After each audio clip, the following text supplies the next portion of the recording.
Hey guys, Josh and Abe, M&H Training here, and we got another review today. Today, we have something I haven't shot before. Just picked this up about 2 days ago. This is the Heckler & Koch. This is their 416D 22 long rifle. And it's of course an AR style. It's got a lot of the same looks with the barrel, with your fore end. It's got a quad rail. It's got your quick detach sling spots. It's full size, so it's not sized down. Since it's 22, it is full size. It's got your 5 position adjustments. Safety selector switch. Obviously, the bolt catch is just there for looks. It doesn't actually do anything. Your forward assist, all this stuff, a lot of it is just for looks only. Like when you, let's see if I can show you here. When you break this thing down,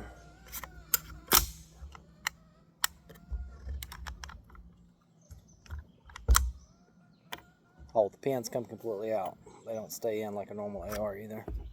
But when you break this thing down, if you notice, the internals are not exactly AR-like.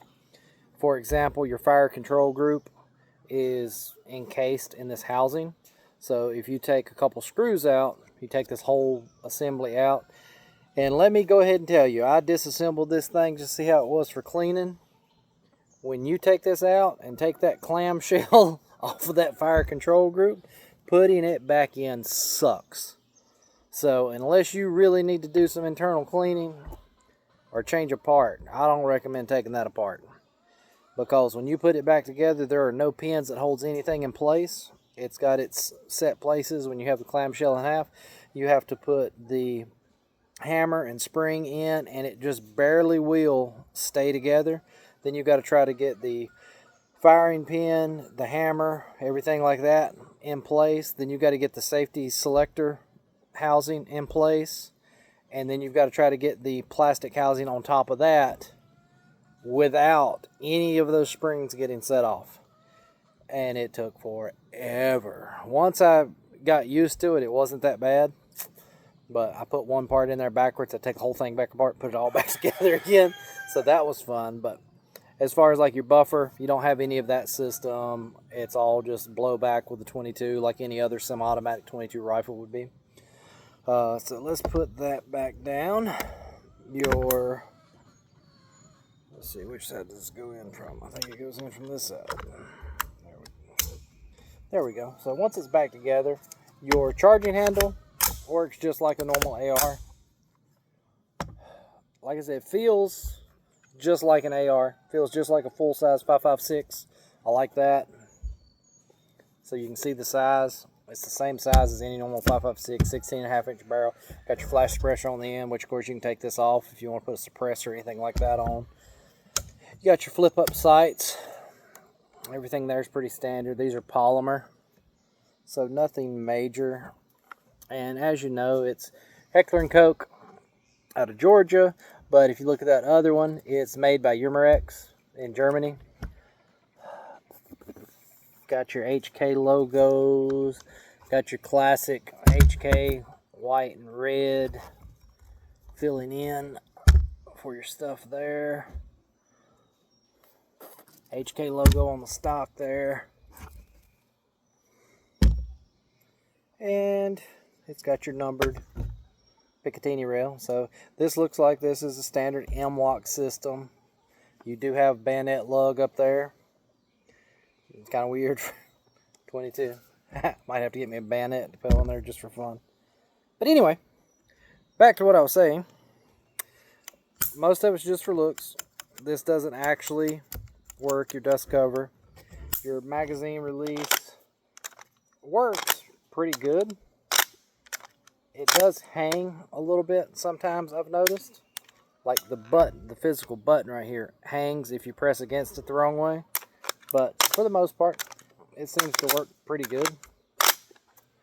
Main reason I got this was I've been wanting something that's, when I'm teaching like one-on-one classes to people that have never fired a rifle or an AR or anything like that before, I wanted something like a 22 that would be good entry level, going over the fundamentals, getting them shooting it, getting them used to it, and then slowly work up to 5.56, or even if we went to an AR-10 if they wanted to do that.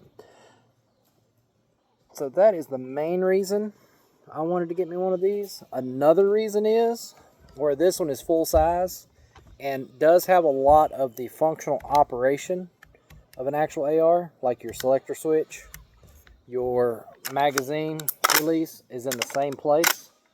Magazine is the same size as a 5.56 mag, and the weight, it's a little bit lighter, but not too bad. It actually feels really good. It feels like some of my basic ARs. So one of the things I'm going to use this for, aside from when I'm teaching the one-on-one classes to people that have never shot before, is this is going to be good practice if I don't want to spend a fortune on ammo and come out here and blow through 200 or 300 rounds of ammo. I can use this cheap 22 stuff if it cycles it. We still got to find that out because I haven't shot this yet. So throw me a red dot on there. This is going to give me good control as far as practice goes of getting on the rifle, getting everything pulled, same fundamentals that would be on my normal AR. Reloads, it's not going to be exact, but it's close enough. And I can spend a lot more time out here on the range and not go through so much expensive ammo. So I do like that feature. See how easy this thing loads up. I'm using Arms Core 40 grain standard velocity lead. So let's see here. How many rounds is this? I don't even know how many rounds this is. I'm gonna assume 25.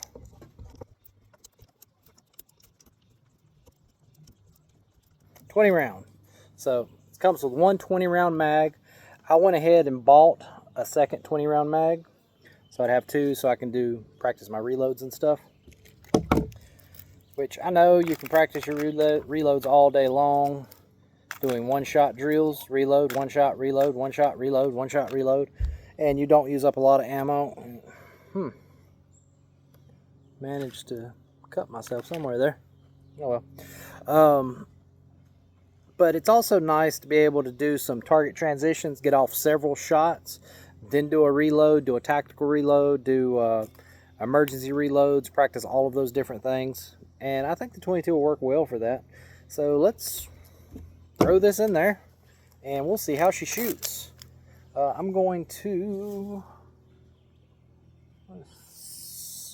Okay, I'm going to have to cut now. I got to move the camera.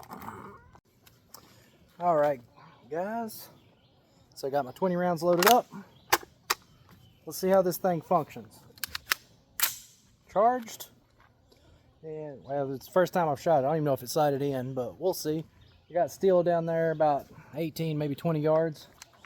Let's see if we can hit something.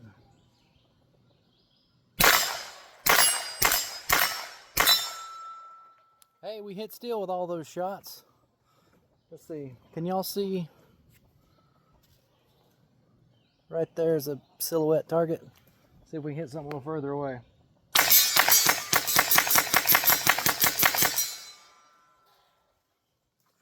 Seemed to take that one out pretty quick. It's good feeling little gun. I'm gonna run and get my other magazine. We'll see how it does cycling out some magazines here. I'll be right back. Alright guys, back. Okay, as you can see, we've got the main silhouette down there. Then we've got these little steel targets right here. Those are the ones we'll be transitioning from. I got 10 rounds in here. I got another mag in my back pocket. I didn't have my mag pouch and everything. It's so hot over here. I wasn't about to get all my gear and stuff on. But we're going to fire through 10 rounds fairly quick. See how we do on hits. See how good we can do a mag swap.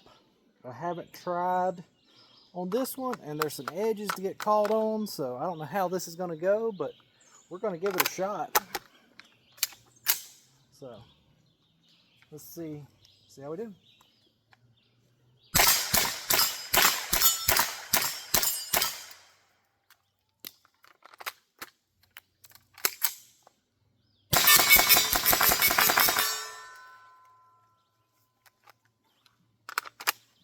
Not bad. What happened? My little butt plate where my grip popped off.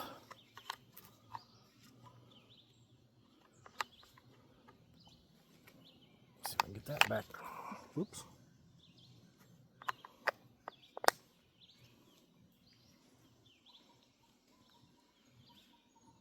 There it goes. Alright, so anyway, that did pretty good. Little thing seems accurate. It's good at transitioning targets. Let's load some more up and try that again.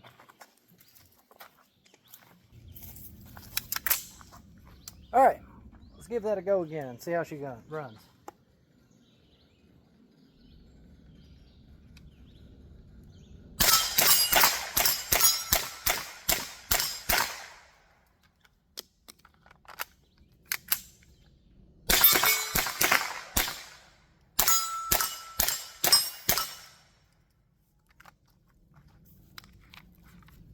Not bad. Not as quick out of my pocket. I keep pulling my magazines out backwards, but used to having my plate carrier on front or having them on my belt. But it works. Well, the gun seems to be pretty accurate. We'll throw some more rounds in here and just see how quickly we can run through it. Alright, got 20 rounds. I'm just going to shoot that steel down there, see how quickly we can run through them. See if we have any malfunctions.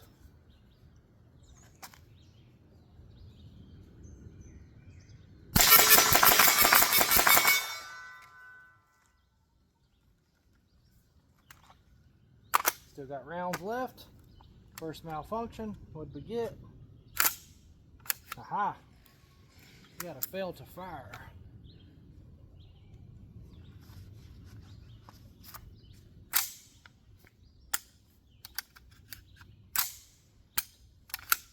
Or, give me a second, it might not be fail to fire, it might be fail to eject. It was indeed a fail to fire. If you look right there, you can see how many times it smacked that primer and just didn't go off. Let's load it back up and try that again, because that was ammo's fault.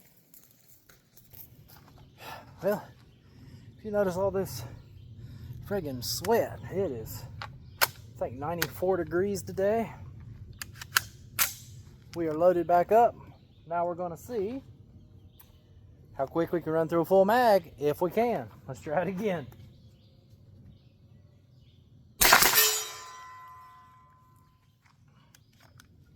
See what it is this time.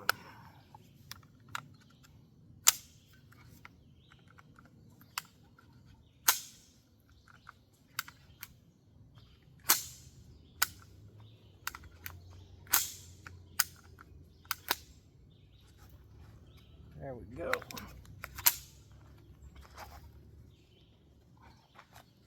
Once again, another bad arms core round. Thing was hit multiple times, still won't go off. Still got a lot of rounds left, so let's try it.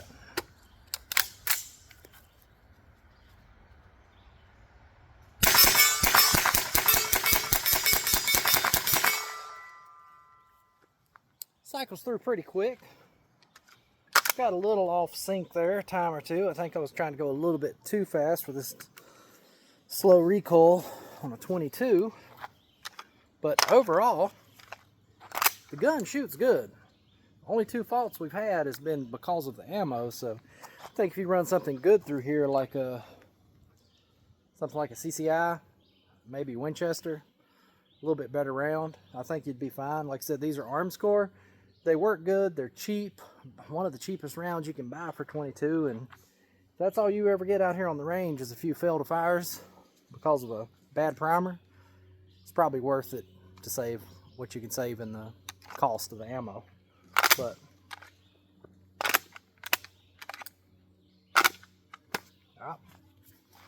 Gotta get used to that lip. A little different than loading a normal AR mag. Has a decent mag well opening there, but you still catch on the edges. You can catch on some of this right here with the reload. Catch on the back right there. So it's still got some places to catch that some magazines don't have. The trigger,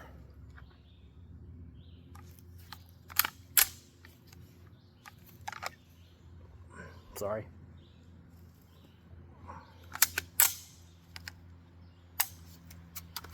The trigger is not great. It's okay. Doesn't have much travel. Reset.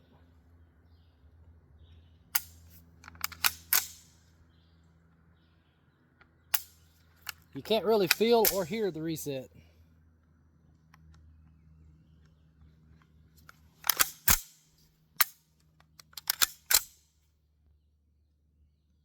So you don't hear anything. You don't feel it in the trigger either. Let's see. Let's see, not reset, not reset. Okay, it's pretty much all the way out for the reset as far as travel.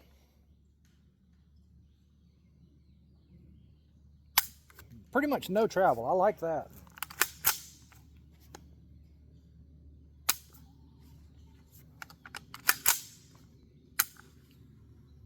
I wish it had a little bit longer forend on it. I prefer to have a full length forend when I've got a longer barrel like this. But overall,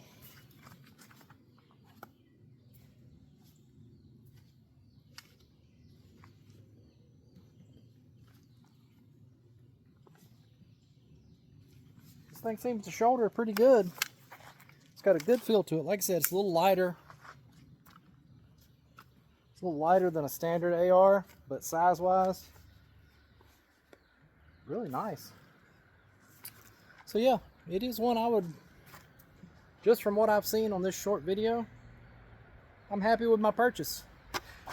I think you can pick these things up for somewhere between $350, $500, depending on what state you're in, what location, new, used, anything like that. But seems worth it. I'm happy with it. So y'all got one of these? Let me know in the comments. I'd like to know what y'all think about them. If you've got any better 22 options for AR training, I'd like to hear that too, because I'm always interested in new firearms. And if they make one better than this one, I'd like to see it. I've used the conversion kits for ARs, and they work pretty good. And the good thing about the conversion kit, that lets you get used to your own, whatever your go-to weapon is. Let you get used to that, because you're using the same gun. You're just changing out the magazine and putting the conversion kit in. But if you just want a spare gun, come out, train with, that's got the same ergonomics as an AR. Like I said, I'm used to, with a full-size AR, I'm used to reaching out here, but I might put a hand stop. I might put me a hand stop on here. Something I can get used to there. Definitely gonna throw a red dot on it. But yeah, I'm happy with my purchase. Let me know what y'all think in the comments. Hope you enjoyed the video. Please like, subscribe, and share. And I will keep bringing these videos to you. Appreciate you watching. Have a wonderful day. I'll see y'all on the range.